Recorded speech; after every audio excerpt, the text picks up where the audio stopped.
we can't not talk about the defense because of what they did last year.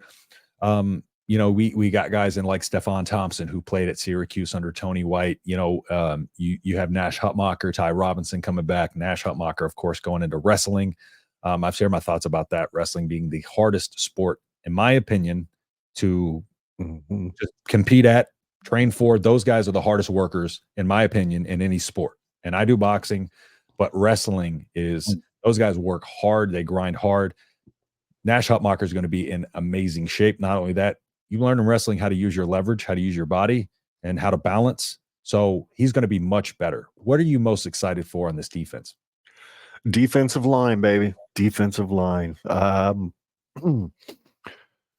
I think you're going to see a lot more pressure from the guys up front. I think you're not going to have to rush as many linebackers to get pressure on the quarterback this year. I think Nasty Robbenmacher is what I call him, the two-headed monster. Those two guys, if they're on the field at the same time, pick your poison. Who do you double? Because you need to double both of them, technically. Yep. Who are you going to double? Both of them are quick as cats. And I think, if I remember right, it was a Chasing 3 documentary that they did when it was Ty Robinson, and I think maybe Nash was on the same one. I don't remember, but they profiled both of them. Yep. And one of the coaches said something, I think it was Tony White, said something to the effect of, there were numerous times last year that the reason Robinson came back was he knew he was a half step away from either A, affecting the quarterback's throw, B, knocking the ball down, knocking the quarterback down, getting a fumble, getting a strip, whatever. He was just that far away. And he was that far away often enough in the Wisconsin game that he ultimately put it on his shoulders that he couldn't get the job done, and he wasn't ready to go to the NFL until he righted that wrong. Now, you give me 11 guys that feel that same way, and I have a feeling we do have at least 11 guys on that defense that feel that exact same way. Man, yep, there's at least 3 or 4 of them on that defensive line. And I really look forward to seeing what Javen Wright can do this year. Yeah, I'm really looking forward to seeing what who's the other kid on the defensive line? Umama Yellen. Oh, yeah. Umama freshman, because he's only going to be better, provided that we don't have injuries, which I trust with, like you said, the strength and conditioning, and especially the fueling, the ability that this nutrition staff has to put the right things in these guys' bodies. And if they follow those plans, that helps prevent injuries too. If you're fueling properly, keeping those joints properly lubricated with plenty of water. You can't watch a video without seeing them carry their gallons of water around. So that's a good thing. I should probably do that. I'm old and I'm creaky. I need to lube up these joints a lot more. So I'm too busy drinking NA beer. So sorry. But defensive line, if you want to know the truth, to me, that's where that defense is going to stay good, is on defensive line. I have a question for you, just out of curiosity, because I think it was Husker Online. Forgive me for throwing so much free press at them, but somebody had asked, or no, it was a different show. I'll throw them a free plug. If you ever want to have some fun dudes on this show to talk Husker football, Big Red Junkies is an absolute blast. Those guys are awesome. So they were talking about what ifs and just kind of hypotheticals. And one of the what ifs they said in their last show was, what if it really was just a really bad set of Big Ten offenses that made that defense look that good last year? And what if they're really not as good as we thought they were? And I thought it was an interesting question. Mm-hmm. Me, I don't believe it. No. I don't believe it. I think they are a good defense. They proved that last year against Colorado. Yes. 8 sacks. So yeah, pretty good. I personally, I think it's the defense. Listen, we've had in the past opportunities against, I mean, you look at what Georgia Southern did to Nebraska, and that is a good offensive team in terms of where they are in terms of the echelon of college football. They're not a D1 program, but they're not a good offense in comparison to D1 offenses. Mm-hmm. I'm a film junkie, like I said, and for me, watching this film, it's all in the schematics that Tony White has. Tony White, the 3-3-5 is what it does is it really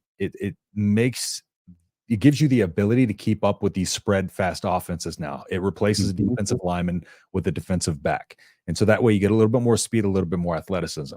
Whereas before, I think we were just always a step behind. I think we're always a step behind. And I think what the 3-3-5 was able to do is it was able to bring the best out of these guys because we didn't really have necessarily across the board the talent or speed to hang with all of these teams, you know.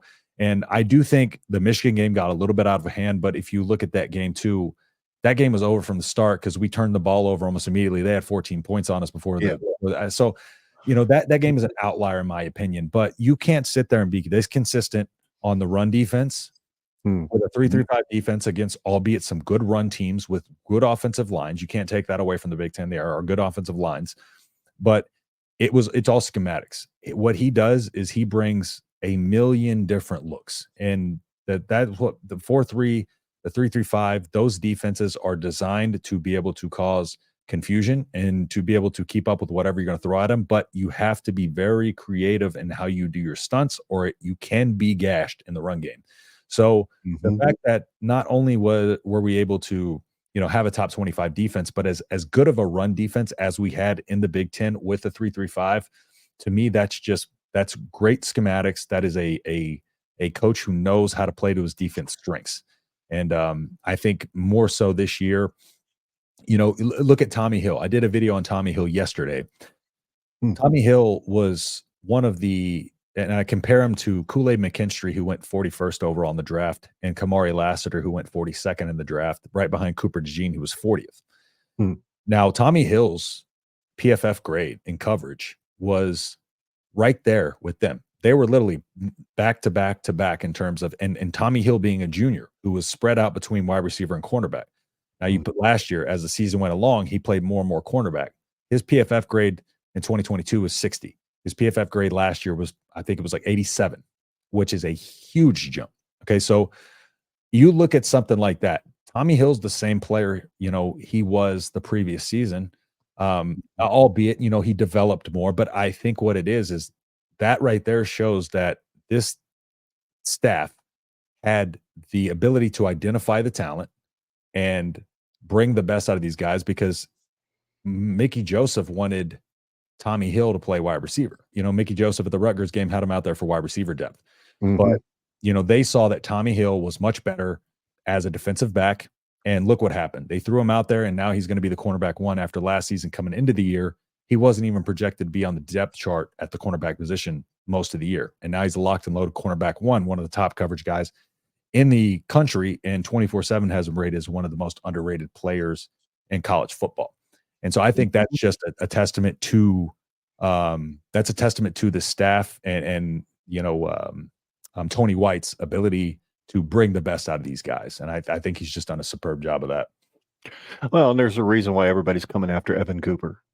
You know, there's a reason why other teams are probably going to be coming after Terrence Knighton.